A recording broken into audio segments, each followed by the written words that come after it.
یکی از داستان‌های ترسناک و افسانه‌های محلی توی چین مربوط به عروسکیه که به عروسک با موهای زنده معروفه.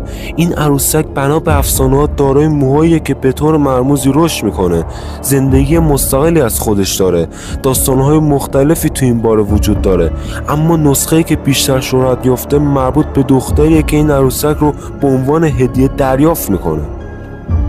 تو این داستان عروسک به نظر میرسید از موهای انسانی ساخته شده.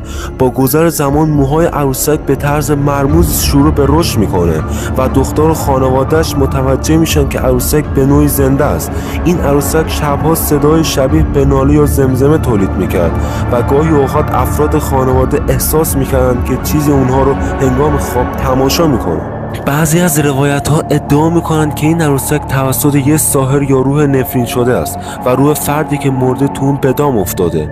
اما گفته میشه اگه عروسک رو به خوبی مراقبت نکنن ممکنه روح درون اون خشمگین بشه و به اعضای خانواده آسیب برسونه.